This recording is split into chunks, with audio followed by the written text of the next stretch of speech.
civil authorities in your area have reported that the bodies... I'm June Cecil, and if you don't recognize my last name, I'm the granddaughter to William Cecil, who is the owner of the Biltmore Estates in Asheville, North Carolina. And I basically spent my whole life at the Biltmore Estates helping my mom in the equestrian center. My name is Helena, and I was in a guard for the Queen in London. And in the post-apocalyptic world, everyone was coughing over there. And I don't like to get sick on the job, so I was like, go away from me with all that coughing. But everybody was getting sick, so the Queen, she pardoned me and let me go over to America to visit my pen pal until everybody gets better. So my pen pal lives in Helena, Montana. That's where the name came from. And we were just getting to know each other more. And we went on a road trip to Washington and then California. But while we were on our road trip, we ran into some trouble. Like, we were on the road, there was a whole bunch of cars. People were outside their cars who were smoking in the distance. I was like, what's going on here? My pen pal, she's nice and lovable, but at the same time clueless. So when some people came shambling over, she was like, oh my God, what's wrong with them? What's wrong with them? Even though I was like, they look kind of weird, like their skin was kind of off their face. She got out the car and walked up to one of them. I was like, are you okay? And she got mauled. And the rest of them came like just swarming over to her. And I was like, fuck that. And so I ran out into the woods. And for like the longest time, I was in the woods just chucking it because I didn't want to get eaten. I had no weapon. So I was just chucking it until I came across an abandoned gas station. And like, it still had everything in it, mind you. It has food still. The water kind of worked. And that's where I found my hammer that I like to use. John Bullitt, you know, the ladies love me. Ex-Marine, you know. Well, that same day, I kind of got, it just say, you know, I didn't have my job no more, so I wasn't a Marine no more. And I had some money on me, which I kind of stole because, you know, I always carried my hammer around because that was my nickname, you know, Hammer, you know, hammers, you know. But I happened to, you know, scrubbing down the street one day, and then, you know, I seen this nice strip club, so I went there. I was like, let me go ball out. You know, I'm in there throwing racks, you know, partying, you know, doing it up. And I happened to look at the TV screen, and it talked about zombies. I was like, well, damn, zombies. Oh man, no, we don't need that. And I went outside, and I was walking with my hammer. Don't even tell me why I still had my hammer on me, you know. And there's I don't know what it was, a zombie, or it sounded like a dog from down the street. And when it got close, it was a person running. So I'm like, well, I hope he ain't got rabies and something's wrong with him. And he got close to me, and he was foaming. So I was like, oh. And I grabbed the hammer and knocked him out. And I kept hitting him until it's like his face was gone. And then another one came up, and I swung on that one, and I just kept going. I probably was out there for maybe 30 minutes. And after a while, I was like, I need to leave off this block. Police come, and then, you know, got up out of there. All right, so lucky for us, we had like, hold on one second, gosh.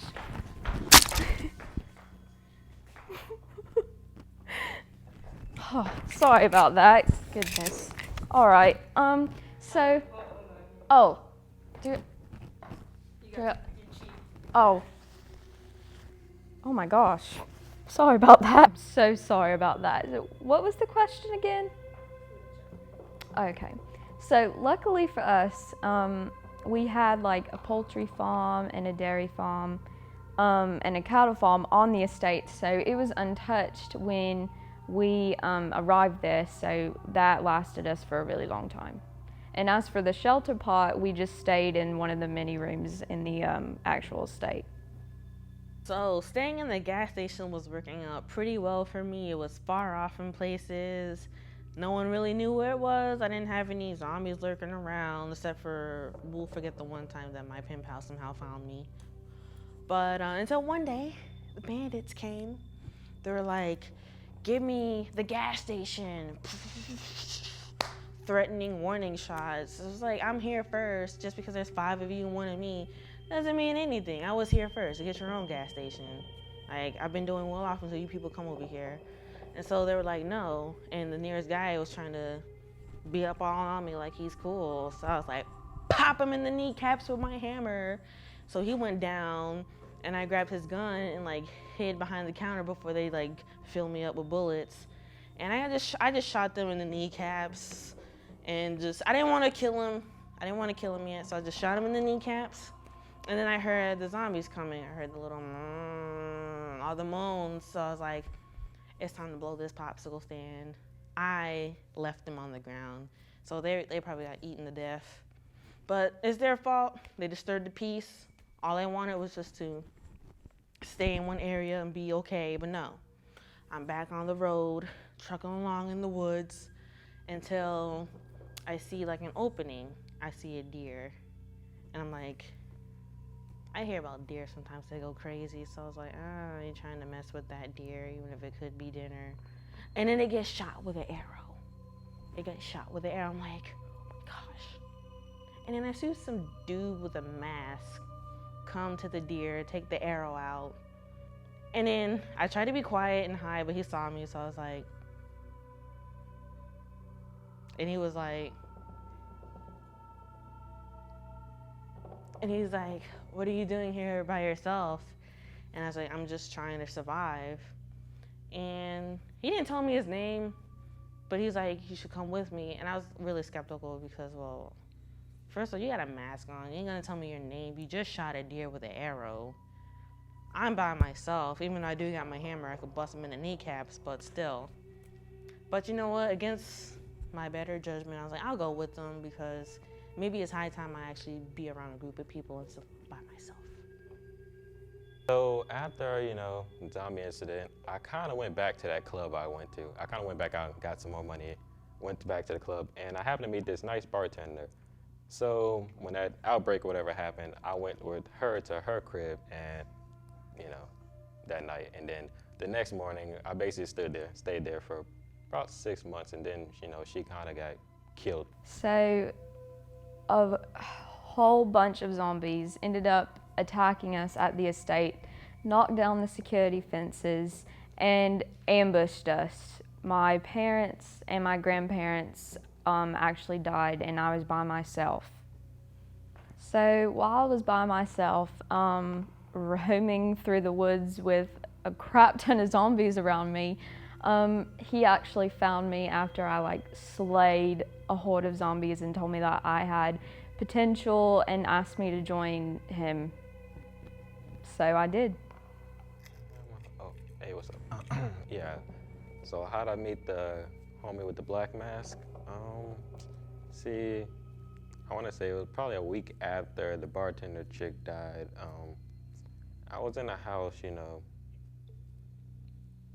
well, I ain't gonna say what I was doing, but somehow I got the couch lit on fire because I passed out, and I was so messed up that I kind of just went, I'm just gonna take a shower. So I went and took a shower, I shaved, whatever, took my time, then I got a shower, ironed clothes, put my clothes on, then I went back in the bathroom, brushed my teeth, then I had to look for socks. And then I found my socks. I put my shoes on, well, Timbs. I don't really wear them shoes because, Marine, that ain't how men supposed to be dressing up, wearing no nice shoes. We wear Timbs, that's more masculine. But anyway, I went outside and I kind of ran into a zombie. I don't know how it got in the complex, but somebody let it in. One of them jerks must have died out there guarding the gate. But I went downstairs and I bumped into an ex-Marine guy, and he told me about, zombies broke in and we need to defend or save everybody. I was like, bruh, what we gotta save everybody for? Come on, these people, somebody's gotta die. I'm not gonna die, you're not gonna die, because we family Marines. These people I don't care about. Let me see that gun. Somehow I end up saving people. I don't know how it happened, but he talked me into doing it. Marine stuff, I don't know. And I was lighting up the place, Then the worst thing that ever happened, the gun kind of jammed on me. And it was two zombies, coming at me. I told you my nickname was Hammer, so you know what I did with the gun. You already know. I knocked them out. I was knocking them out so much. I enjoyed it. I stood there for 30 minutes, hitting one head, just bam, bam, bam, bam. And then, all people like, yeah, he saved us, yay! I was like, And then I walked outside because I was mad, I packed my stuff and I was about to go. because I ain't trying to save no more lives. You know, I don't do that. That ain't what I'm trained to do. I'm trained to kill. I'm not a doctor. I don't do that. So, you know, walking, and then the homie with the black mask popped out of nowhere. It was weird. I was like, who you? Who you be? And he was like, I want you to join this secret organization. I was like, apparently ain't that secret. You just told me to join it. But I was like, all right, it's cool. But, you know, I still feel kind of weird about joining this organization because I don't like saving people like that. But it's cool, I guess. I get free food, so I'm down with it. So no one really knows who he is. I mean, he wears a mask all the time. No one's seen his face. He has, you know, like his own agenda to himself, so no one really knows what he's doing.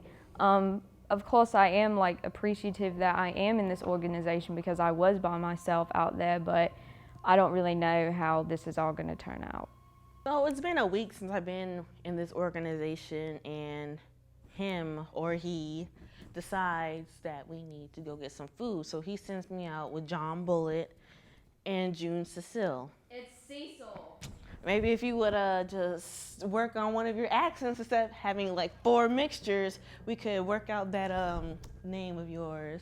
But anyway, June Cecile. Damn it! June Cecile, we all went to get food. So I was a little skeptical about going with these people because John Bullet is kind of a jerk. Like, I don't know what's his problem. He's tripping. Like, I didn't even do anything to the guy, and he's just, I don't know what's his problem. And June, she seems nice. She got like 4 different accents going on though, so I don't know what's her deal. Like, where is she from? She's from 4 different places. She's been everywhere. But back to the mission, we're trucking along. We find an abandoned grocery store, and I know that in these zombie apocalypse that the grocery store is usually like one of the first places to go, and they have no food. And luckily, this one had a decent amount of stuff left, canned stuff, mind you. I found me a big old can of pudding that I was taking back with me. We can all share that for dessert, or not. I don't know. Too much chocolate. Too much chocolate is bad for you. But that goes for anything, so. I was still looking around for other stuff because I really wanted some mashed potatoes, some steak. That sounded pretty good. And June was looking in the beverage section, and John was over in the magazines like, we're looking for food. Why are you at the magazines? What's magazines gonna do for us? It's not gonna feed the stomach. It's not gonna do anything for us. But I was like, you know, he can do his own thing. I'll still look for food. I'll be like, at least 2 people out of the 3 were doing their job. And so I found something interesting, and then like I heard like a little noise. I look over at John. He's got the magazine, and I was like, was that magazine like sitting on anything in particular? It was, because you know, a can dropped, and it was just like, I heard like pitter patter above us, and the next thing you know, just like zombies just come dropping in, like, hello. And I was just like, well, great, John, you almost for surely got us killed. Whatever, it wasn't educational. It was not educational. You almost got us killed for a magazine. I should have hit you right in your kneecaps. So what had happened was we went to a Save-A-Lots, right? Save-A-Lots, right? Yeah. So we ain't saved that day, bro. It was crazy. See, while they were looking for food and whatnot, I was trying to find dictionaries and look up, like, you know, pharmaceutical things to help us out, you know, in case we get bitten. And I stumbled across this magazine, and I guess I wasn't paying attention because it was this beautiful woman on the front of it, you know. For my defense, it looked like, you know, something out of a math book or something, because the way the pole was like bent, it looked like it was a perfect 30-degree angle. I'm not really good at geometry, so I'm pretty sure it was 30 though. You know, hey, I went to somewhat of a school. Hey, I went to Cammel. Hey, I was hungry, bro. How it feels, it's been like, we've been together for what, 7 months now, and I've got no snoo from both of y'all yet. So, hey, I was lonely. You lucky I ain't find the lotion out. Come on, bro. You gonna do it to me? All right. I'll see how that is. Cammel. All right, so Helena's been with us for a week now, and I think she's pretty cool. Like, a bodyguard for the Queen in London, that's awesome. And she seems pretty, like, badass, so, I mean, she's pretty cool with me. The only problem, like, when we went to that Save Lots, she dreams about, like, gourmet food all the time. Like, we could just go back to the camp and cook up a steak and some mashed potatoes. That's not gonna happen. Okay, we all know that. And John, with his little educational magazine, okay, it was National Geographic with some, like, naked women on it from a foreign country. They're looking right. John, whatever, okay. But yeah, how stupid of you to pick up a magazine under a can when you know it's gonna make noise. That's how this whole thing started. I got happy. Yeah, if you're the man, you'll get happy too. Whatever. But yeah, that Save-A-Lots, yeah, that wasn't a good mission. My first zombie kill happened when I was eating a chocolate bar. I hadn't had chocolate in a while since the apocalypse started, so I was like, why not? It's not exactly canned food, but you know, I wasn't in the mood for canned food. So I was sitting outside eating it when I heard a rustle in the bushes, and I kind of was just like, I was like that, sorry about that. And then I saw my pen pal just walk out. My pen pal just, I don't know like how she tracked me when she was dead, but she looked horrible. She looked horrible, like, she was nice looking, blonde hair, and then she's like, her hair is like matted, she was like, just skin and teeth. It's just horrible. So I was just kind of like hoping she didn't see me or hear me, so I just kind of stopped chewing. And no, she saw me. She's just shambling right on over, so it's like, had my hammer right next to my foot, picked that bad boy up, and I just stood up, and I was trying to make sure I didn't screw this up. So I kicked her in the stomach, knocked her down, and then I was like, and it was that. Quick and easy, right in the brain. I watch those zombie movies. I prefer weapon. Whatever y'all got, man. You know. Get that? Yeah, like this. Anything, you know. Yeah, that pole over there. That 2x4. That woman's arm right there. Anything, you know. Here's Tim. Like yeah, anything. Computer screen, you know. That's us. You need this back? All right, it's cool. Well, this has been going on for a little over a year now, so I'm not sure if it'll ever end. You know, a year's a long time, but I'm really hopeful that it will, because this is not the ideal life that I had for myself.